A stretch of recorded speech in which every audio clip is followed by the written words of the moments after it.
Now begins a story of heroism and devotion to duty that you were never taught in school. It begins and ends here at Fort Leavenworth, Kansas, with the dedication of this monument to a name that stirs a faint sense of recognition, a slight jarring in some remote corner of the mind. The story of a faithful band of brothers who gloried in the name given to them by the very enemies they fought, the Buffalo Soldiers.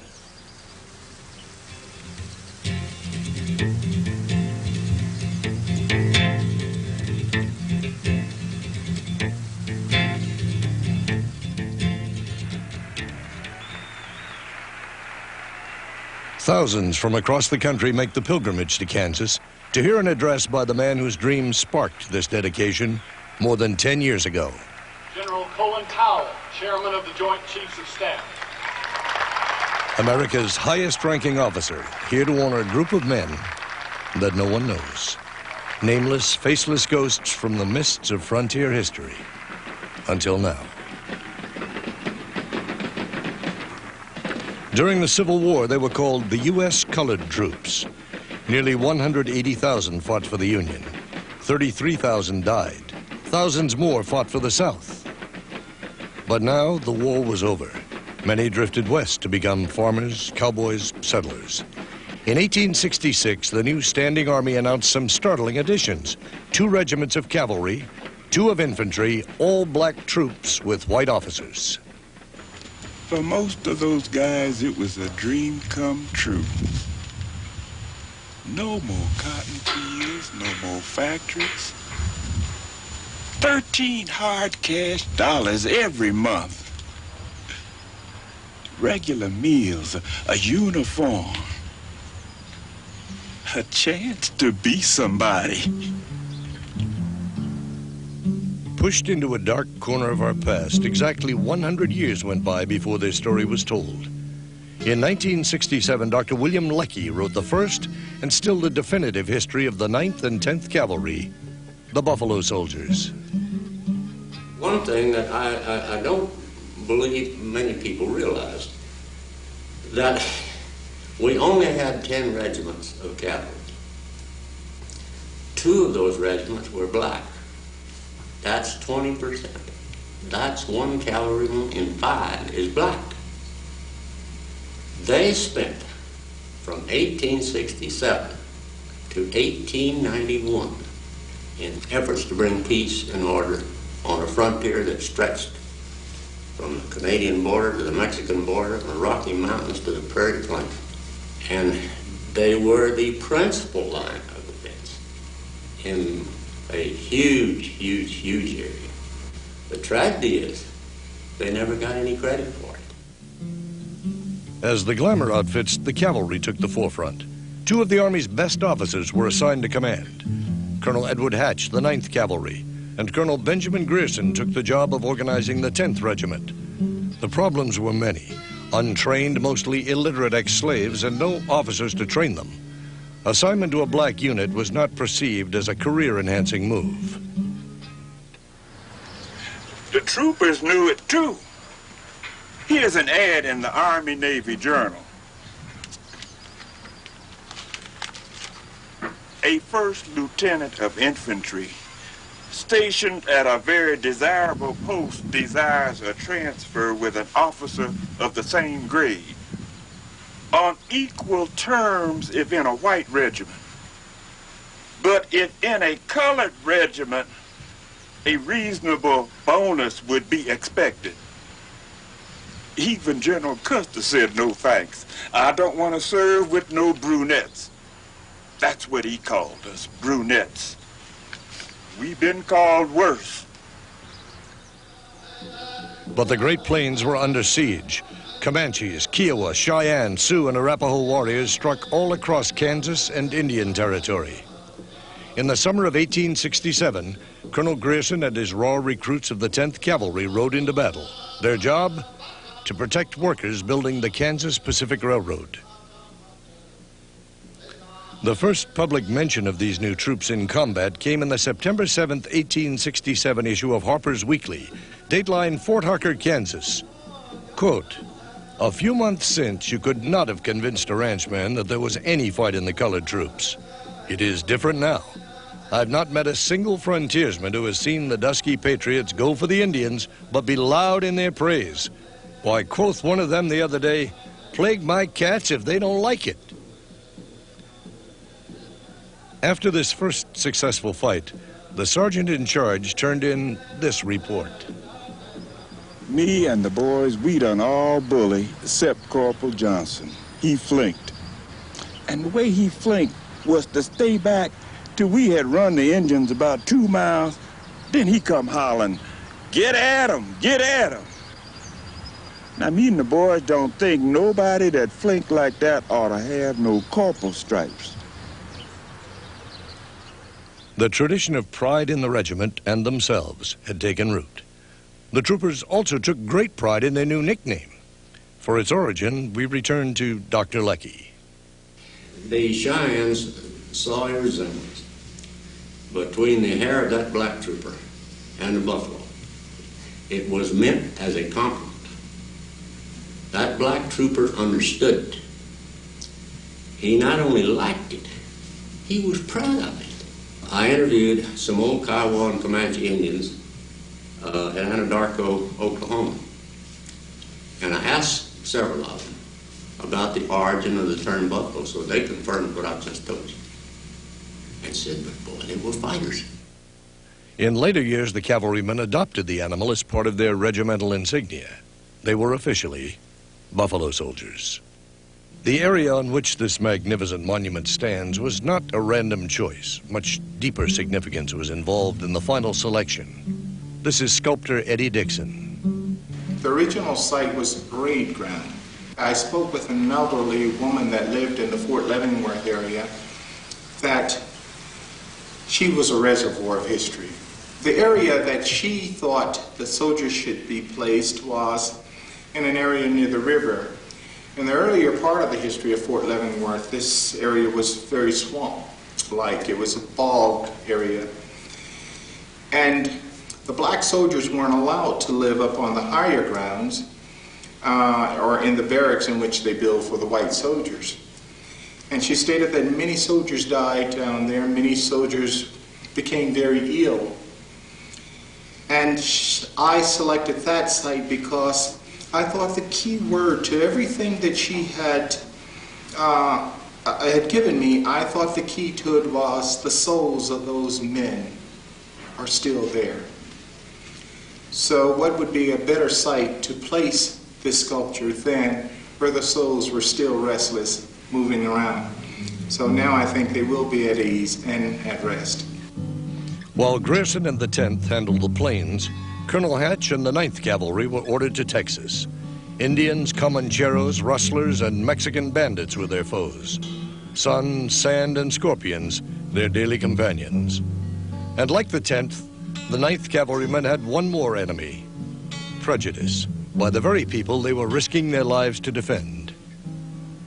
In those days, Texans didn't take kindly to Yanks in uniform. And that went double for blue suits on black troopers. In the little tough towns that developed around these military posts, a black trooper didn't have to look for trouble. When he went to town, it was waiting for him. In 1877, one such incident occurred outside Fort Concho in the rough and tumble town of San Angelo, now San Angelo, Texas. A group of cowboys and hunters confronted a sergeant, cut off his chevrons, the stripes from his trousers, and generally humiliated him. Back at the barracks, troopers hearing the story grabbed their weapons and headed back to the saloon. A massive shootout ensued, killing one buffalo soldier and one of the townspeople.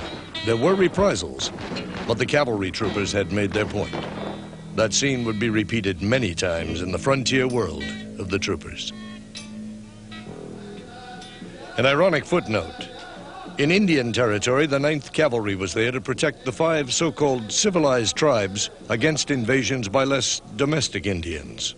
The 5 tribes were mainly successful farmers, aided greatly by their custom of keeping black slaves. These photographs constitute the largest single accumulation of Buffalo Soldier images ever assembled. The result of nearly 20 years of research by Dr. John Langelier, author and military historian. Many have never been published, and they are totally unique. The fact is, these photographs took so long to assemble because they're scattered throughout the country in small historical societies and agencies and sometimes larger collections in private hands. They're extremely rare. The rarity comes from a number of factors, not the least of which is the fact that the soldiers themselves were stationed at remote outposts in many instances and had no access to photographers. In other cases, the soldiers had no real tradition of having their photographs taken. During the days of slavery, this was not an option that they had available to them. Cut off from family and friends in the past, the barracks became their home, their comrades, their family, or their adopted family, and thus there was no need to have a photo taken for that reason. Finally, these photos that do exist many times don't even have names associated with them. They're anonymous today, and yet they tell us so much. They are the only documents we have. Unlike other time periods, say the Civil War or even the Spanish-American War, when we have a number of letters and even diary accounts from black troops who had served in those engagements, nothing has survived from the enlisted men's point of view, written by the soldiers themselves, that we can really piece together and get an individual idea of who they are. We also will find that within these photographs, the soldiers themselves were proving something, not to themselves. They had no reason to do that. They knew they were professionals, serving faithfully and with valor. And they didn't have to prove that to their comrades either. And yet they had a certain sense that somehow seems to come through when we look at these individual images of the men that said, we know who we are. We want others to know, not only other African Americans, but the nation as a whole, to know that we are proud soldiers, that we are capable professionals. That's what those photographs tell us. That's why they're so important to us. And that's unfortunately why they're so rare. A detailed exploration of the black military experience on the frontier is difficult, but Fort Davis, Texas provides a microcosm, an isolated universe, one of the many homes of the Buffalo Soldiers. At varying times, both regiments of cavalry and the infantry operated from Fort Davis.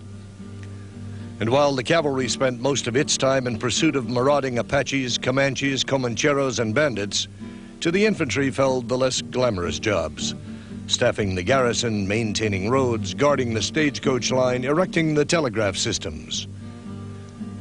More than 100 years later, mute evidence of their passing remains. The ruts of the Butterfield stage still mark the desert landscape. Stumps of telegraph poles placed by the black troopers jut from the sand. And at this important waterhole, the Tinaja de las Palmas, a battle which helped end the Apache wars in Texas took place. Digging into the sand above these rock tanks sometimes produced enough water to stay alive. Convinced that Victorio and his warriors would cross the Rio Grande for yet another murderous raid, Colonel Grierson set a trap. His troopers spread dangerously thin by constant patrols. Grierson stationed guards at every waterhole 30 to 50 miles apart. Here in the shadow of the Eagle Mountains, Grierson, his teenage son, and 9 men of the 10th Cavalry waited and watched. Victoria, with nearly 100 warriors now desperate for water, entered the valley. Alarmed by the numbers, Grierson sent for reinforcements, and the battle was joined.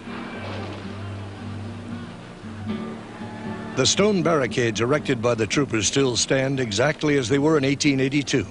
Fred Moore, a local rancher and historian, discovered the battle site some years ago. I picked up about 3 or 4 stent cottages in this area along the wall here, and I found one cottage, live cottage, that hadn't been fired at 4570, so apparently they were held up here, but they didn't do too much firing from this angle because there's some 300 to 400 yards over there before the Indians were ported up on that little peak over there. Now I did find quite a few empty shells, spent shells along that ridge over there, and I presume they were from the Indians' gun, because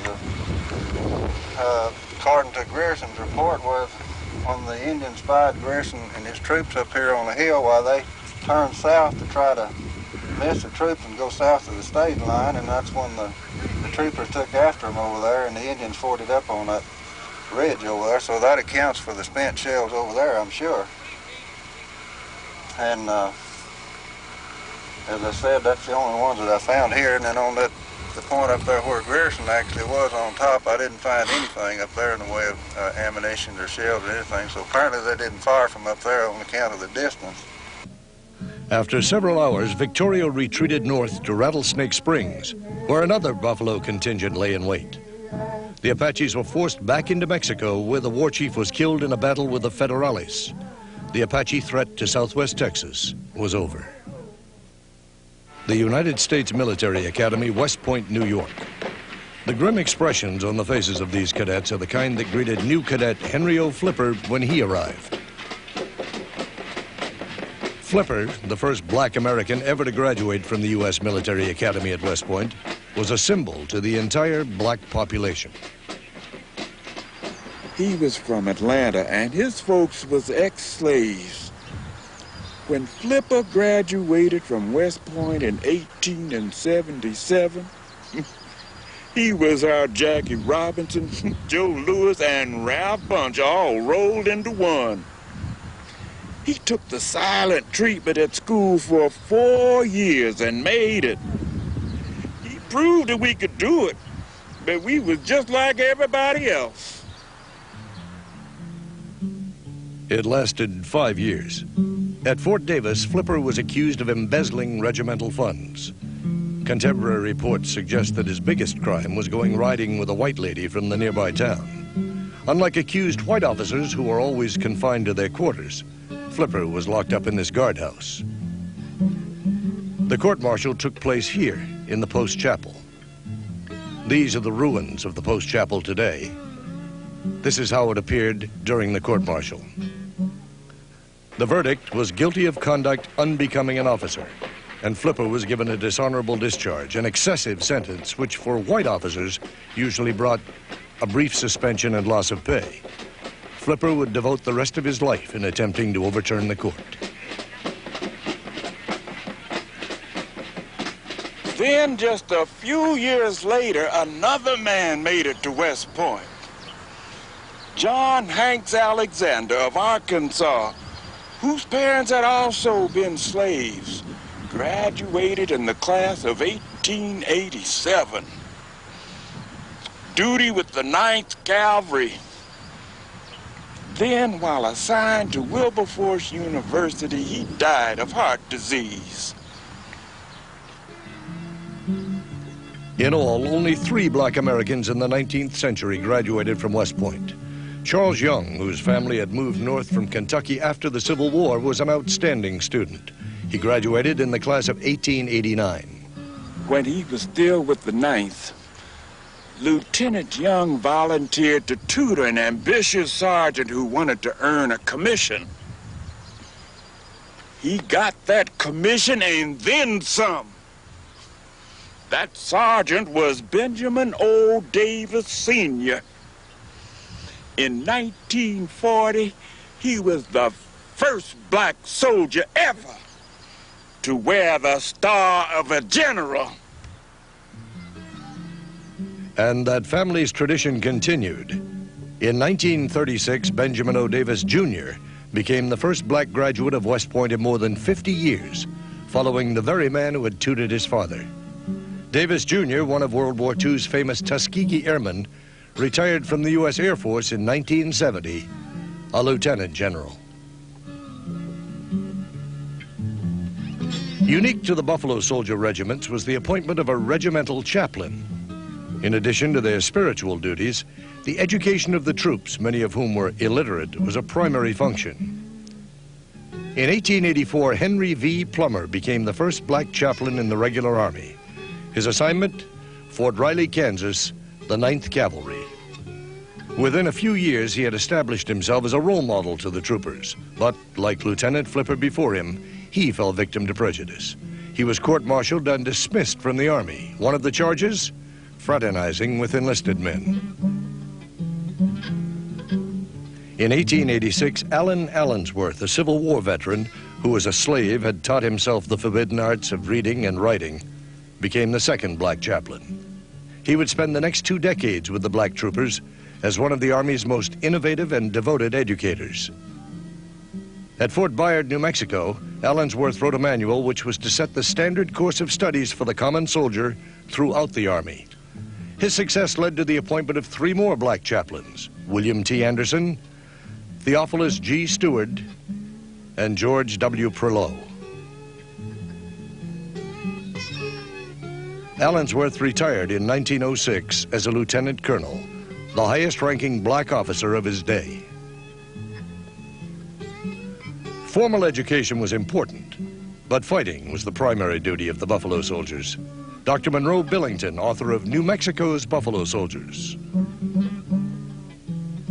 In the years following the Civil War, the territory of New Mexico had 16 military installations. At 11 of those, black soldiers served at one time or another between 1866 and 1900. Those men were out here for a specific purpose. Their primary job was to pacify the Indians, to make New Mexico territory a place to live in, safe for whites and Hispanics and other peoples who wanted to come out to this country. And while there were some white soldiers in New Mexico as well as blacks, there's no question that the blacks made a significant contribution in this area. Pacification of the Indians, their #1 goal. And they spent a great deal of time working at that, some of them losing their lives, others spending time doing other things when they were not chasing Indians, but to help the others do their jobs. And in that regard, these soldiers made a significant contribution to the settlement of New Mexico. The black soldiers in New Mexico were not only interested in the Indians, nor was all the violence with which they were associated did it have to do with the Indians. The Army was also used for pacifying civil disturbances, as well as the Indians. And it turns out that the black soldiers in New Mexico played an important role in New Mexico's most famous series of events. That's the Lincoln County War in the late 1870s. And the black soldiers were brought in by the colonel at Fort Stanton near Lincoln, New Mexico. And there, by coming down on one side or the other, he was able to bring the Lincoln County War to an end. Most people know that he played a role in it. They do not know that black soldiers were those who backed him up. And so the black soldiers played a role in pacifying New Mexico in purposes of the white population as well. The 9th Cavalry was making itself known in New Mexico. This badly faded tintype is our only link with this historic moment. Sergeant Thomas Shaw from Covington, Kentucky, for meritorious courage under fire. The highest decoration the country could award, the Medal of Honor. No pictorial record remains to show Sergeant George Jordan from Williamson County, Tennessee, in the same action with Shaw, the Medal of Honor. Sergeant John Denny from Big Flats, New York, Las Animas Canyon, New Mexico, 1879, for removing a wounded comrade to a place of safety while under heavy fire, the Medal of Honor. Sergeant Brent Woods, a farmer from Pulaski County, Kentucky, in Gavilan Canyon, New Mexico, the Medal of Honor. The cavalry and some civilians were trapped. Their officer was killed. Old Woods took command. They said it was his energy and skill that defeated the Indians and saved the detachment from a massacre. He was some soldier. But then he got busted down to private. But they never did try to take that Medal of Honor. The 24th and 25th Infantry would spend 11 years in the frontier wilderness of Texas, stretched thin along a border hundreds of miles long. Forts Davis, Stockton, Quitman, McCavitt, and Clark. They built the roads, the forts, the telegraph lines, guarded wagon trains, and stagecoaches. In the early years, the 9th Cavalry would join them at Davis and Stockton. This was raw, remote, violent land, a threshold of American civilization. Indians, bandits, and Mexican revolutionaries raided, robbed, and murdered almost at will. The Buffalo Soldiers were the settlers' only hope for protection. The 10th Cavalry began its history in Kansas. Organized at Fort Leavenworth, they would spread across the plains at Fort Harker, Fort Hays, Fort Larned. Their war was a different one. Marauding Cheyenne and Kiowa, considered by many officers to be the finest light cavalry in the world, were the masters of the plains. The ill-equipped and hastily trained buffalo soldiers would prove to be their equal and more. One of the most valued documents of the Buffalo Soldier period is the journal kept by Sergeant Horace Bivens, shown here with his dog Booth. The son of a farmer in Virginia, Bivens attended Hampton School, and quoting his journal, "Having a very great desire for adventure and to see the Wild West, I joined the United States Army. Assignment, the 10th Cavalry, Fort Grant, Arizona Territory, and his final station, Fort Apache." The Indian War in the Southwest was nearly over, but Bivens still had his taste of adventure. Chasing hostiles, patrolling roads and reservations, and protecting settlers was a full-time job. Bivens West was still wild. His interest in marksmanship led to his eventual reputation as one of the best shots in the Army, and the medals on his uniform attest to his skill. An officer of the 10th wrote to Washington requesting a better duty station for the regiment after nearly 20 years in the desert. He suggested somewhere closer to civilization, like Kansas. And the regiment was transferred to Montana. They arrived during a blizzard at 20 below zero. They would remain there until the war with Spain. The 9th Cavalry would also be transferred to the northern plains. In 1890, patrols from the 9th were searching for Chief Bigfoot and his band of Sioux when the 7th Cavalry encountered them at Wounded Knee. The day after that battle, the 7th was trapped by another band of warriors. Outnumbered and facing annihilation, they sent for help. A forced march of over 100 miles in a single day brought the 9th Cavalry to the rescue. Custer's former regiment, saved by the very men he had declined to serve with, the Buffalo Soldiers. That battle earned the final Medal of Honor for the 9th Cavalry. It went to Corporal William O. Wilson for bravery. During their years on the frontier, 12 men of the 9th earned the coveted medal. And sadly, no pictures exist for most of them.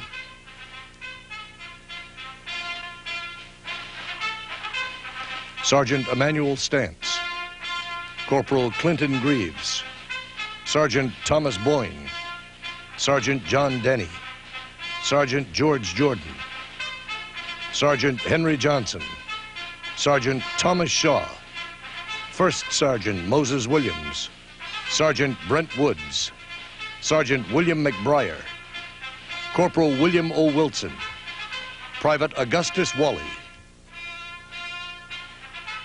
The last man on this list, Augustus Wally, was one of the first Buffalo Soldiers.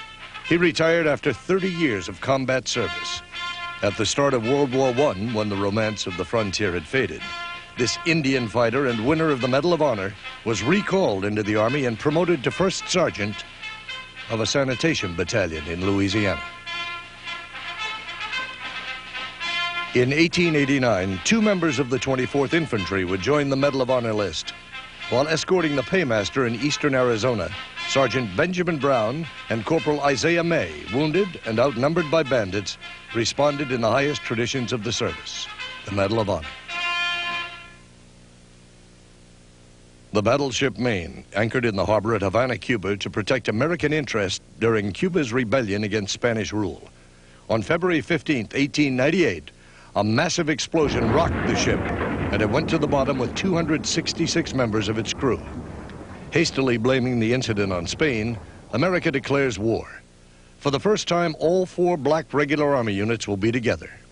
The troops are transported to Chickamauga Park, Georgia, then to Tampa, Florida for embarkation. Having spent all their years on the frontier, the Jim Crow laws they encountered in the South came as a terrible shock. Sergeant Horace Bivens, 10th Cavalry, quoting again from his journal. "We left Fort Assiniboine, Montana by train. We received great ovations all along the line. As we neared the South, the great demonstrations became less fervent.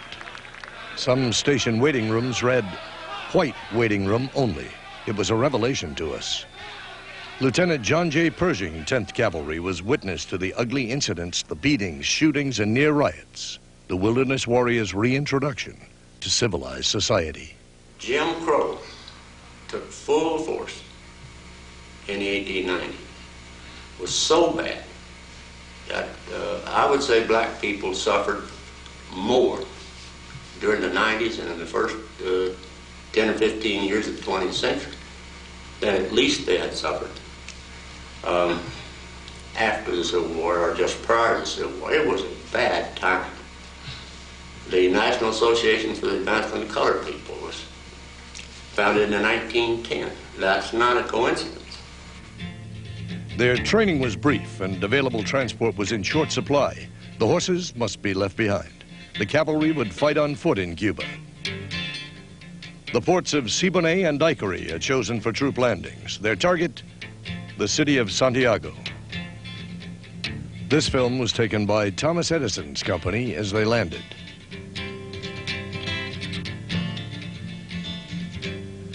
This authentic footage shows the 24th Infantry marching on Santiago.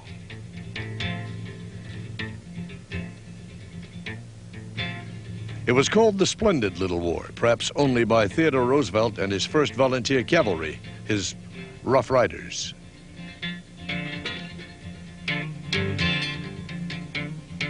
The first skirmish took place soon after landing at a place called Las Guasimas. The 10th Cavalry and the Rough Riders made short work of it.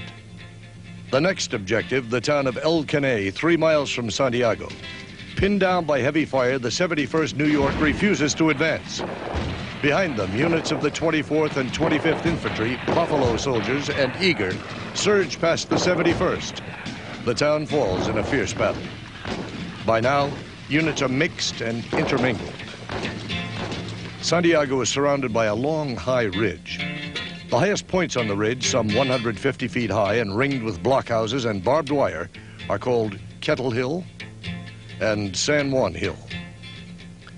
Everyone fights bravely, but when the flag is planted on San Juan, it is planted by Sergeant George Berry of the 10th Cavalry. He also planted the flag of the 3rd, which he took from its wounded bearer on the way up. In the assault, the Rough Riders were flanked by the 9th and 10th Cavalry. Contemporary newspapers gave much of the credit to the Buffalo soldiers. So did Roosevelt, and told reporters, "I'll have much to say about them later," and he did. When he was running for office, Roosevelt said he had to force the black troopers up at gunpoint. Roosevelt was elected governor of New York as a result of San Juan Hill.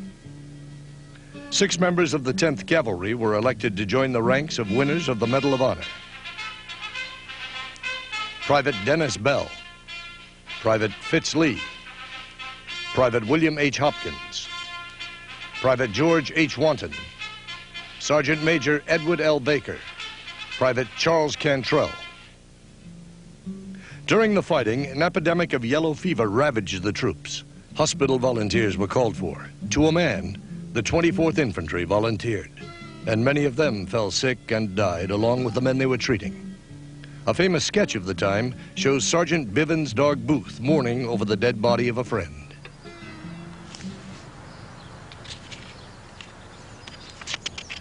Got this note from a buddy of mine, old Carter, long time ago. Been carrying it in my pocket ever since. Let me read it to you. First Sergeant Carter Smith, 10th Cavalry. I noticed that both white and colored soldiers had a brotherly affection for each other while on the way to Cuba. In Cuba, and on the way back to the United States. They got along nicely together. During the whole campaign, I never heard a cross word passed between them. Why can't it be so at home? Maybe tomorrow. The 19th century was at a close, as were the wars on the western frontier. And so, too, was the 30-year legend of the Buffalo Soldier. In Indian Territory, soon to become the state of Oklahoma, they protected the resident tribes. They also built Fort Sill.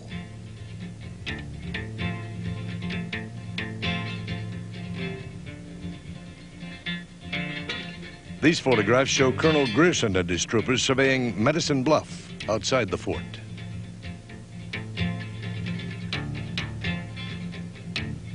They drove out the boomers bands of settlers who for years tried to illegally invade the territory.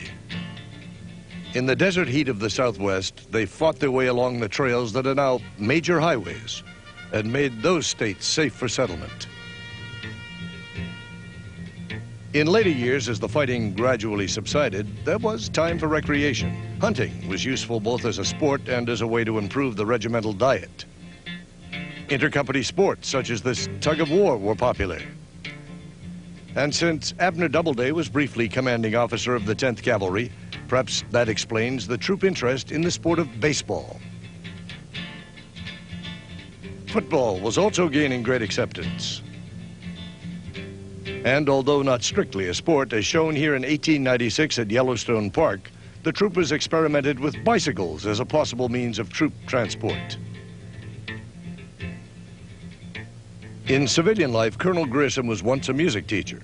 Searching out the raw talent in his 10th Cavalry, Grierson arranged to buy instruments, taught the men, formed a regimental band.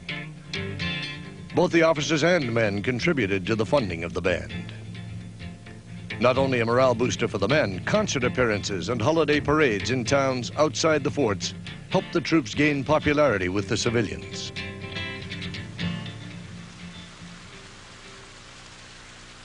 July 25th, 1992, Fort Leavenworth, Kansas. Commander Carlton Philpott, United States Navy, the man who led the 10-year drive to complete the memorial, presents it officially to the Army. I wanted you and the rest of the world to know this is not a one-person project. It is not a Leavenworth project.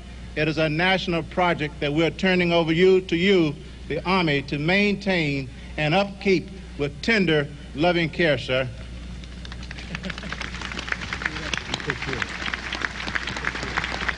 As you look at the sculpture and as you look at the piece, please see within that the things that we were trying to symbolize here. I would like it to be a new beginning for the generations coming up. And oftentimes they tell you, the new generation, that this is an era of cynicism. But don't believe them, because the light at the end of the tunnel is a new dawn rising. And your generation is that new dawn. And the greatest legacy we could leave to you at this time is a tangible reference point, that you can see that you were a part of this. You were a part of the development of America.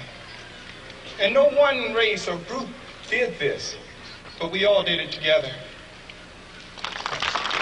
In honor of the day, the 302nd Fighter Squadron, the unit of the Tuskegee Airmen of World War II. And a salute to the man who dreamed more than 10 years ago that a moment like this could become a reality. The highest-ranking military officer in the United States, the chairman of the Joint Chiefs of Staff, General Colin Powell.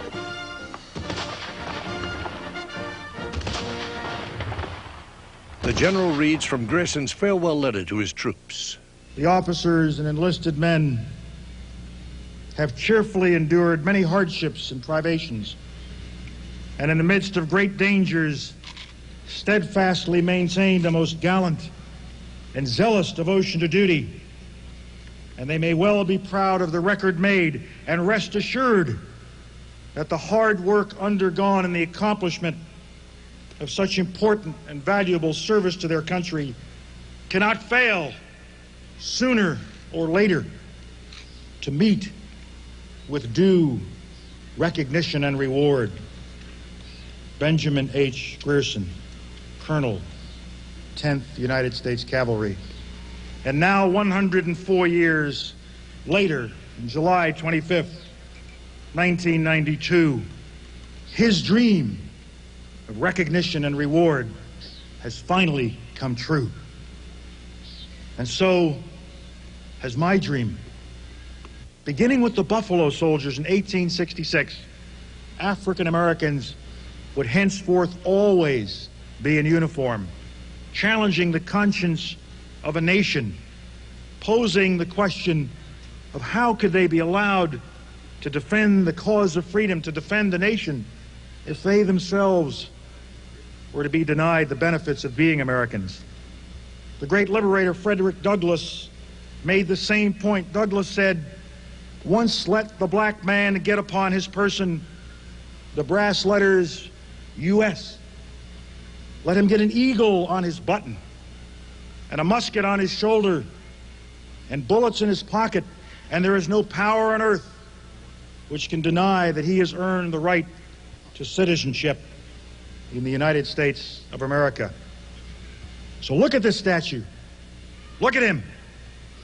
Imagine him in his coat of blue, on his horse, a soldier of the nation, eagles on his buttons, crossed sabers on his canteen, a rifle in his hand, a pistol on his hip, courageous, iron-willed. He was every bit the soldier that his white brother was. He showed that the theory of inequality must be wrong. He could not be denied his right. It might take time. It did take time. But he knew that in the end, he could not be denied. The Buffalo Soldiers were not the only ones in this struggle. The 24th and the 25th Infantry Regiments, the 92nd and 93rd Infantry Divisions, the high-flying Tuskegee Airmen, the parachuting Triple Nickels, our Navy's Golden 13, the Montford Point Marines, and thousands of other brave black Americans have gone in harm's way for their country since the days of the Buffalo Soldier, always moving forward and upward, step by step, sacrifice by sacrifice. But we are not here today to criticize an America of 150 years ago, but to rejoice that we live in a country that has permitted a spiritual descendant of the Buffalo Soldier to stand before you today as the first African-American chairman of the Joint Chiefs of Staff.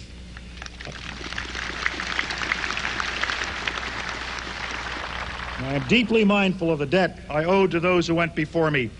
I climbed on their backs. I will never forget their service and their sacrifice, and I challenge every young person here today, don't forget their service and sacrifice.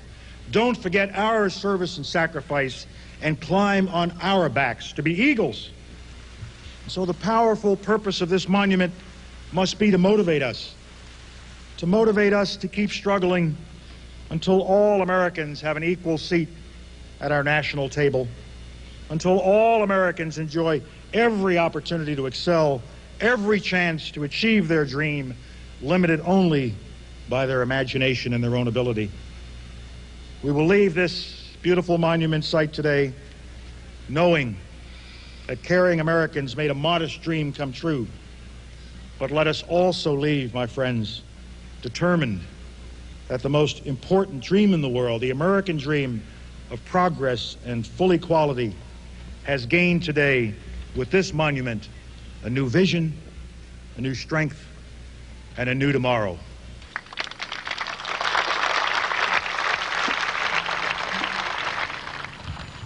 I sure wish those guys could have been here to see this. You know, maybe they was.